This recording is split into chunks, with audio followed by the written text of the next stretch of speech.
Hello everybody. So I'll be doing chapter 5, which is if statement. I'll be doing from page 82 as my peer did from the beginning of chapter 5 up until page 81. So omitting the else block. So Python does not require an else block at the end of an if-elif chain. Sometimes an else block is useful. Other times it's clearer to use an additional elif statement that catches the specific condition of interest. We have testing multiple conditions and we're using topics.py. The if elif else chain is powerful, but it's only appropriate to use when you just need one test to pass. As soon as Python finds one test that passes, it skips the rest of the tests. This behavior is beneficial because it's efficient and allows you to test for one specific condition. However, sometimes it's important to check all the conditions of interest. In this case, we should have a series of simple if statements with no elif or else blocks. These techniques make sense when more than one condition could be true and you want to act on every condition that is true. So on our example, we have requested toppings is equals to mushroom and extra cheese. Sorry, let me, because I had commented this out.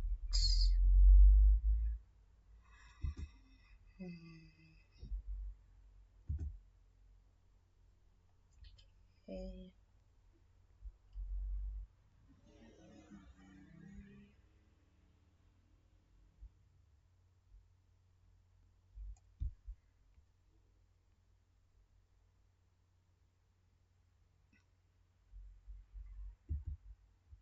So I need this.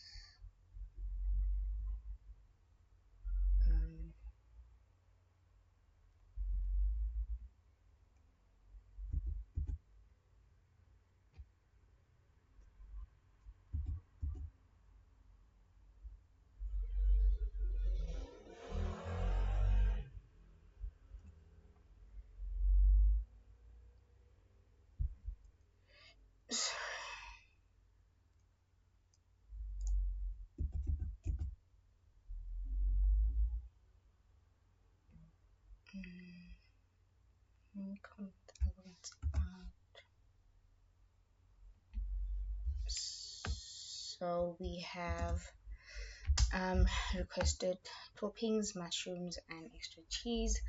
And then we have our if statement. If mushrooms and requested toppings, print adding mushrooms. If we have pepperoni in requested toppings, print adding pepperoni. And then if extra cheese is in requested toppings, we will print adding extra cheese. I just want to comment this out so that we can run this. Okay.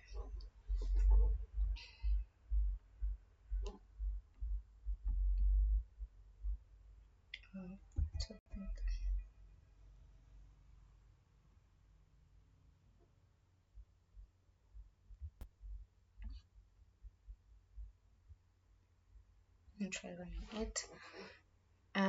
So we started with a list that contains the requested toppings, and the first if check statement, this one, it checks to see whether the person requested mushrooms on their pizza.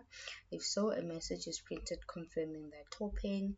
The test for pepperoni is another simple if statement, and so this test is run regardless of whether the previous test passed or not. The last if statement checks whether extra cheese was requested regardless of the result from the first two tests. These three independent tests tests are executed every time this program is run. Because every condition in this example is evaluated, both mushrooms and extra cheese are added to the pizza. I don't know why it's not running. My laptop is a bit slow because it is not running. Yes, and then we have using if statement with list. We can do some interesting work when we combine lists and if statements. We can watch for special values that need to be treated differently than other values in the list.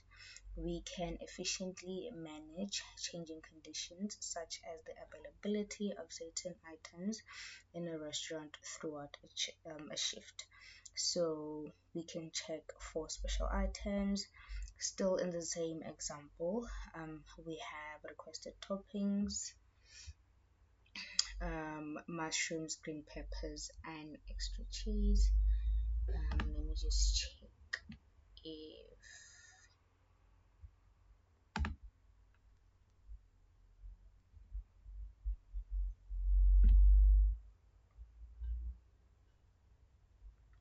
green peppers.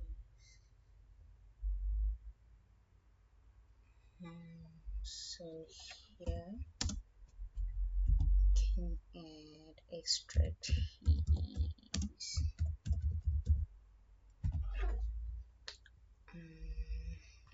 Let us print this out. It's only printing the thingy now, but I'm gonna try printing these out.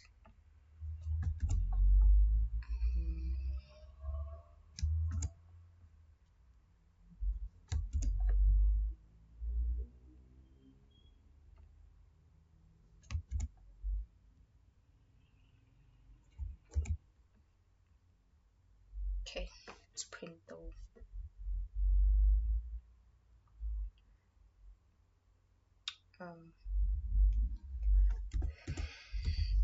Going to say requested toppings is equals to mushrooms, green peppers, extra cheese. For requested topping and requested toppings, this is our if statement. If requested toppings, sorry, let me do this.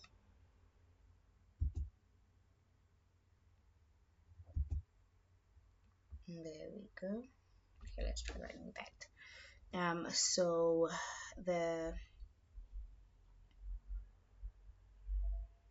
for requested topping in requested toppings, print adding requested topping, print finished making your pizza,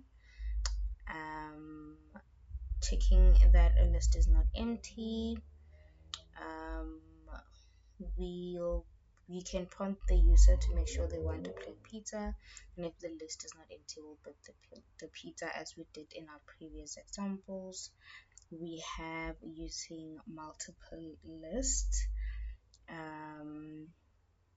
People will ask for just about anything, especially when it comes to pizza toppings. What if a customer actually wants French fries on their pizza? We can use lists and if statements to make sure our input makes sense before we act on it. We have styling our if statement. In every example in this chapter, we've seen good styling habits. The recommendation PEP 8 provides for styling conditional tests. We use a single space around comparison operators such as the double equal sign, the greater or equals to or less equals to or less than. So in this chapter we learned how to write conditional tests which always evaluate to true or false. We learned how to write simple if statements, if else chains, if else chains. We began using the structures to identify particular conditions. We need to test and to know when those conditions have been met in our programs. We learned to handle certain items in a list differently than all the other items while continuing to utilize the efficiency of a for loop. We also revisited Python style recommendations to ensure that our increasingly complex programs are still relatively easy to read and understood. And that is the end of chapter 5. Thank you.